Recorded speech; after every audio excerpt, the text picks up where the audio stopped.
morning and welcome to Morning Movie News, where I'm excited to kick off today's episode with another giveaway from our friends at Dolby Atmos.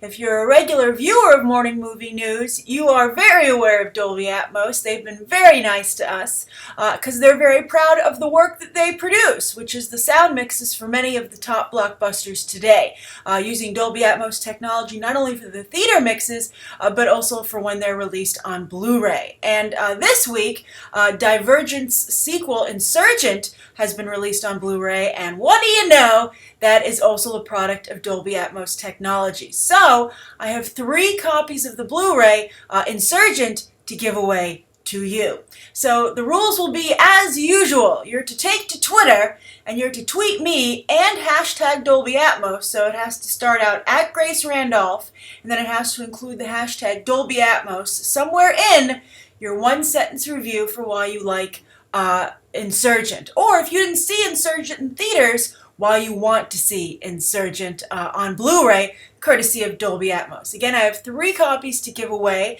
and you have until the end of the day, Thursday, to tweet me your 1-sentence review. And on Friday morning, I'll announce the winners. If I see your 1-sentence review, I'll favorite it, so that's how you know. That's how you'll know you'll be officially entered to win. Also, give me about 12 to 24 hours to see your tweet, so you don't have to tweet me multiple times within a 24-hour period. But anyway, good luck. I already got a bunch of awesome entries for the the 4 package that I got from the folks at Divergent, which I'll be giving away later today. I'll let the winner know via Twitter, but I'm happy that I have 3 more copies from Dolby Atmos to give away to you. Alright, so that will take place of the viewer question today, and on to today's movie news. Now the first is a story that's been percolating behind the scenes, and that's the rumor that the Warner Brothers executives, the top suits, and the people who are making Batman v Superman got to screen an early cut of the film, and they gave it a standing ovation. So I wouldn't be surprised if this is news leaked by the production or Warner Brothers itself. But anyway, they gave it a standing ovation. They're so excited about it. And the standout apparently in the movie to them is Ben Affleck's Batman. And to the point where the rumor also continues to say that they're going to build the DCCU, the DC Cinematic Universe, around Ben Affleck's Batman, and he'll have a core trilogy of films which will kind of act as the spine. Now, one would think the Justice League movies would be the spine of this whole thing, just as the Avengers movies are the spine of the MCU. But I have to concur that Batman's pretty potent stuff, and I think probably a pretty strong backbone for not just a movie franchise, but for a studio lineup. And I have been very impressed with everything I've seen so far for Ben Affleck's Batman. I think it looks really impressive. I think it borrows heavily from the video games. The video games are so realistic at this point. I was walking home last night from the Straight Outta Compton screening, which I'll be reviewing later today, and I saw a couple walking past a garage where they had posters up for the latest Batman Arkham game. And the couple started talking, being like, "What's that for? Is that for a movie? Was that a Batman movie? It says Batman." And I couldn't help myself, and I was like, "It's for a new video game." And they were like, "Oh, yeah, we didn't think we missed a Batman movie." We were like, "How could we have missed a Batman movie?" But it just goes, and I said to them, the video games have become so realistic at this point, their posters do look like movie posters. But it just goes to show 2 things. One, not only the power of Batman, that everybody loves Batman, even if they don't play video games or read comics, but also that the video games really have taken over the character to some degree, even more so than the comics. So I think that you're seeing that reflected in the movies that Warner Brothers is making, and as a comic book reader, I'm not a huge fan of that, but I think from a business perspective, I totally understand it, because as many of you have pointed out who are fans of the games, more people play the Batman Arkham games than read the Batman comic books at this point. So that's the more popular version of the character. Why not draw from that? I think Zack Snyder, I rag on Zack Snyder. I think he has his, his shortcomings as a director and as an artist. But I think if there's anyone who can bring a video game character to life, it's Zack Snyder. And so I think he's going to do a very good job realizing the Batman Arkham games by way of the new movies coming out of Warner Brothers. So, and also all the cool costumes that Batman has. Like, I still, for some reason, can't get out of my head Desert Batman. He just looks so cool, and I love the Batman fight scenes that we've seen teased in the trailer. I just think he looks really spectacular. And, of course, I am a huge Batman fan to begin with. So, I think this is a smart move, and I'm glad to hear it. I'm glad to hear that Ben Affleck has done such a good job here, because I wanted him to, I thought he would, and I'm glad to see that seems to be the case. I'm also particularly excited to see his Bruce Wayne, and for someone to finally do a good job with both sides of the character, and to really perhaps finally bring to life that duality on the silver screen. Now, on a side note, I think the only thing that could potentially derail this is this personal drama that Ben Affleck currently finds himself embroiled in, Nannygate. Actually, when you do a search for Ben Affleck on Google, one of the top things that comes up along with Batman is Nanny, Ben Affleck Nanny. Now, I'm going to give him the benefit of the doubt because I know he has turned over a new leaf. Not only professionally, but I believe personally. So I don't know if I'm going to necessarily believe everything that's being said, but I do see the headlines. For instance, both People and Us Weekly this week are, taking Jennifer Garner's side and how, she's personally, emotionally destroyed and disgusted by this. And I think that, that never helps anybody. It's not going to help Ben Affleck, I think, with his image. But then again, this is happening so early on. Hopefully, even if it is true or if he can't make it go away, it won't stick for as long, as far out as March 2016. And also maybe he'll just do an amazing job, which will overpower that. I mean, there are varying degrees of personal dramas, those that people can get over, like Tom Cruise and his Scientology situation, and those that some people can't, like Arnold Schwarzenegger. Although, as many of you don't believe it, I did try to give Arnold Schwarzenegger the benefit of the doubt with Terminator Genisys, and that was just a bad movie. My disliking of it had nothing to do with Arnold Schwarzenegger's personal life. So we'll see. We'll see what happens, but that's the rumor that's going on right now. I couldn't be happier about it, and I'm just holding my breath with this whole tabloid drama. And if I were Warner Brothers, I'd be nervous about it too. I'd be like, hey, Ben, you need some legal help? You want me to help pay for your lawyer and take care of this? Let's take care of this. All right, so that's the first story of the day. Oh, by the way, Warner Brothers also happens to run TMZ, or own TMZ, which is being, about to be the subject of an expose, by the way. But you'd think they would try and deploy TMZ to maybe help some of their actors if possible. But we'll see. But anyway, that's the first story of the day. Now, the second story of the day has to do about Ready Player One and its author, Ernest Cline, which is a situation that's really blowing up. I mean, talk about Ben Affleck blowing up with Batman. Ernest Cline is blowing up that way in the literary world and looks to be one of the few male novelists getting a lot of press outside of John Green.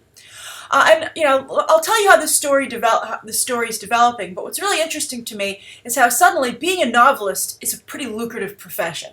When you see the money this guy's pulling down, it's just shocking. And he's not even going to be strongly involved in the movies that are being made of his books.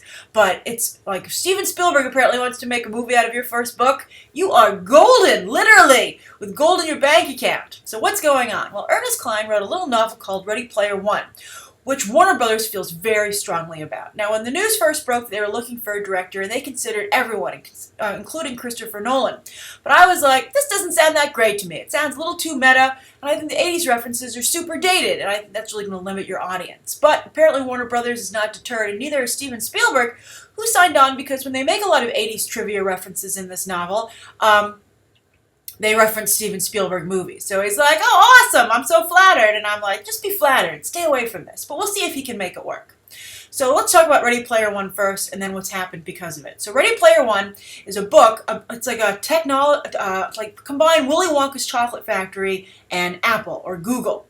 And in the future, this tech recluse billionaire creates a series of challenges in a virtual world, and says anyone who can complete all these challenges will get control of my huge company, which is as pervasive in the future as Apple or Google, because they'll have earned it.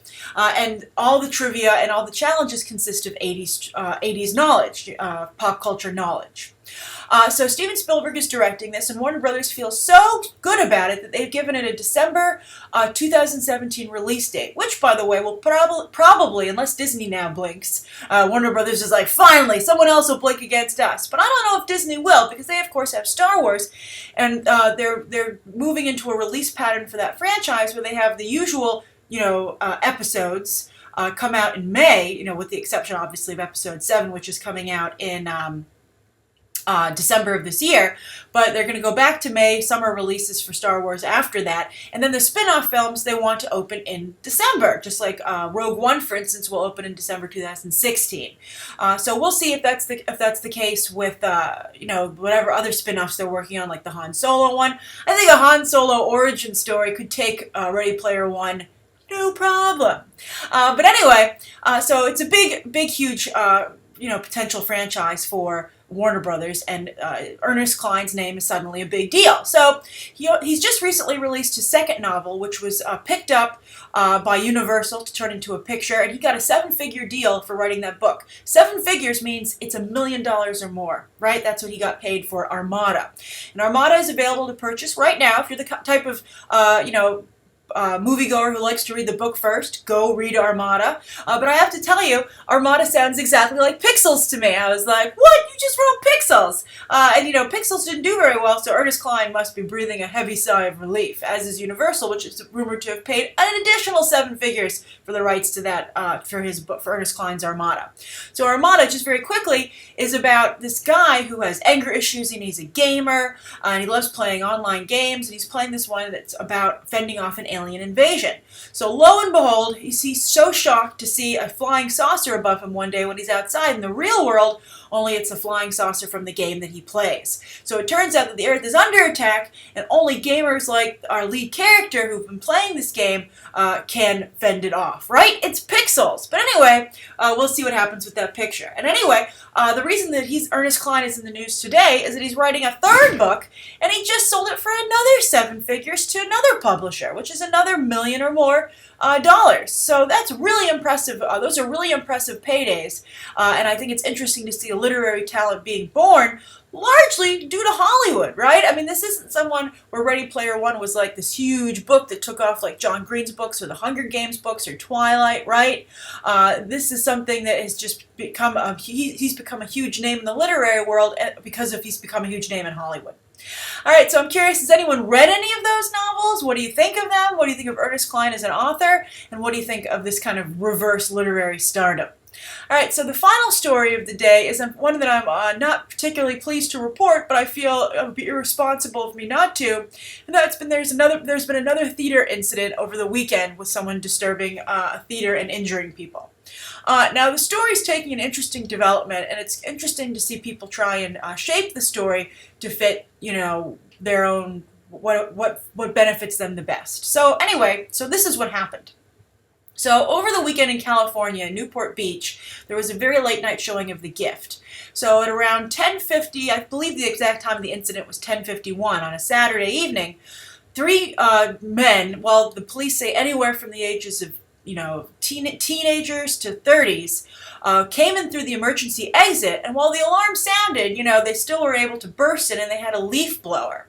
But because it was very dark in the theater, and it was a scary movie, and because what's happened recently, and these men yelled and screamed, the patrons who were watching the movie only saw like the shadow of these guys running in aggressively with some kind of long object, right? Which they seemed to assume was a weapon.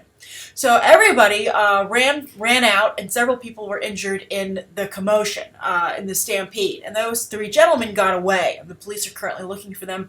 They have them on surveillance tape.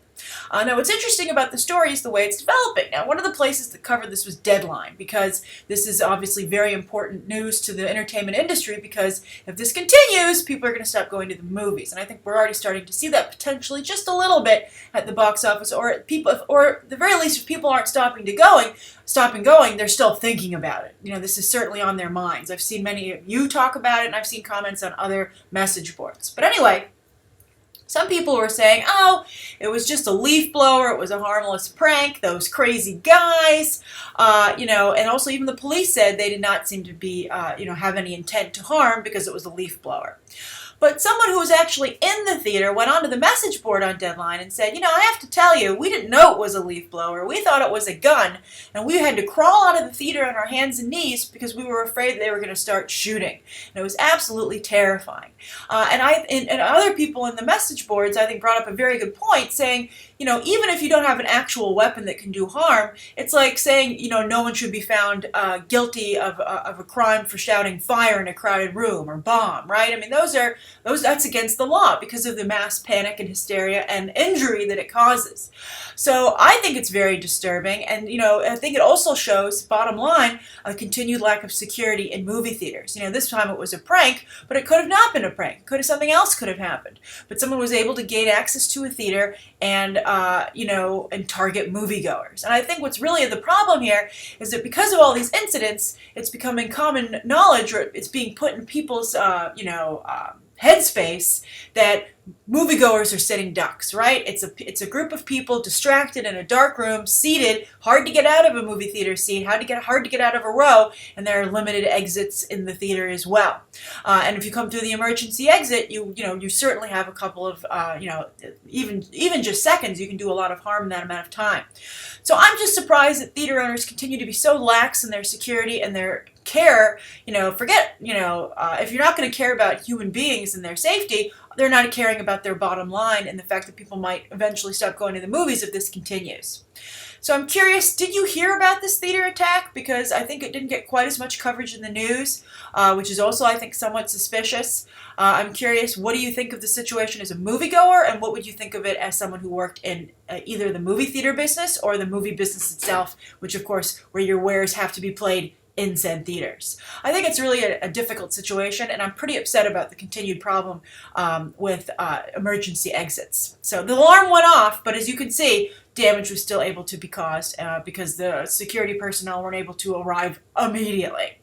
All right, so that's today's morning movie news. Thank you so much for tuning in. Please write down below what you think of today's top 3 stories, and good luck with that contest for one of those 3 Blu-rays of Insurgent from our friends at Dolby Atmos. All right, thanks for watching. Bye.